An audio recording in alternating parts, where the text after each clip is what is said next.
আসসালামু আলাইকুম রহমতুল্লাহি ওয়া বারাকাতুহু।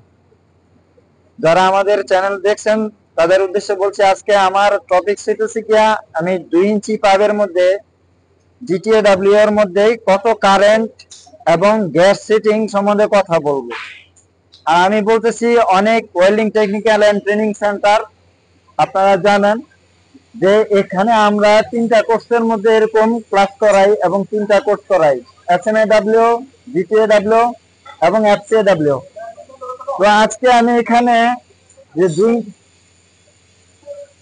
ইঞ্চি পাইপের মধ্যে এরকম আমাদের গ্যাস সেটিং এবং কারেন্ট সেটিং কত লাগে সে সম্বন্ধে বলবো। তো এখন যে আমার এক ছাত্র, সে এখন ফিলিং পাস করতেছে, তো ফিলিং পাসের মধ্যে কত কারেন্ট লাগে।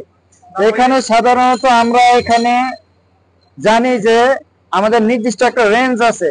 এই যে ছাত্র সে এরকম ট্রেনিং করতেছে, সে এরকম বলবে যে কত কারেন্ট লাগে এরকম ফিলিং করতে। 90 থেকে 110 এর ভিতরে। হ্যাঁ, এর কথা ঠিক আছে। তো আমাদের কারেন্ট সেটিংটা মূলত আমাদের হাতের স্পিড এবং হাতের ব্যালেন্সের উপরে নির্ভর করবে। যার হাতের স্পিড যত বেশি, ব্যালেন্স ভালো, সেরকম কারেন্ট বেশি দিয়ে নিতে পারে তার ইচ্ছে মতো। তো আমাদের 90 থেকে 105-10 এর ভিতরে আমরা সাধারণত নিয়ে কাজ করি। তো এখন সেরকম গ্যাস চেক করে নিবে, দেখা গ্যাস কত আছে। গ্যাস সেটিংটা আমরা এরকম কত করে নেই, 10 থেকে 15।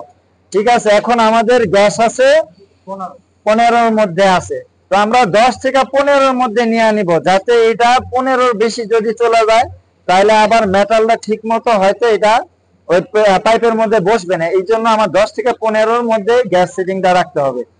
তো এখন কারেন্ট সেটিংটাও তার করা আছে, যেহেতু সে ফিলিং পাস করবে। এখন তার কারেন্ট এখন আছে 97। তো সে এখন ফিলিং পাস মারবে। তো দেখেন আপনারা, সে এরকম নতুন এরকম কাজ করতেছে, আজকে এরকম দ্বিতীয় জব করতেছে, কেমন করে।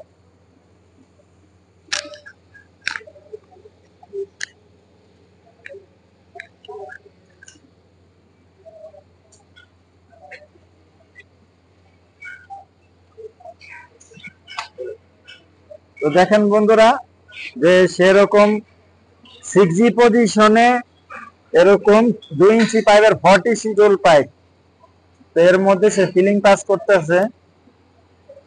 তো আমাদের সে কারেন্ট দিয়ে নিচ্ছে 97, গ্যাস আছে 15-তে। এখন নতুন জব করতেছে, আজকে দ্বিতীয় জব। তো ওই হিসাবে মোটামুটি তার কাজ অনেকটুকু ভালো আগায় গেছে। মানে আশা করি সে আমাদের যে ইনস্ট্রাকশন যদি ফলো করে এরকম কাজ করে, তাহলে সে খুব তাড়াতাড়ি সেরকম 2 ইঞ্চি জবের মধ্যে ভালো করতে পারবে। আরো দেখেন, এই যে সেরকম জব মারছে, এরকম ফিলিং শেষ হয়েছে।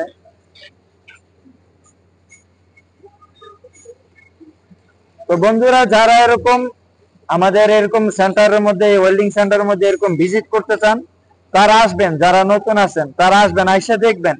তারপর আপনাদের দেখে আপনাদের কাছে যদি মনে হয় যে না, এখানের আমাদের ট্রেনিং, আমাদের প্রশিক্ষণ ভালো, তাহলে আপনারা আসবেন, ভিজিট করে আপনারা এখানে কাজ শিখতে পারেন। বা আপনাদের যদি মনে হয় যে না, আমাদের এখানে শিক্ষার থেকে অন্য কোনো জায়গায় ভালো, আপনারা দেখবেন, ভিজিট করবেন। আইসা ভিজিট করার পরে তো আপনারা এরকম ডিসিশন নেবেন যে আপনারা কি করবেন।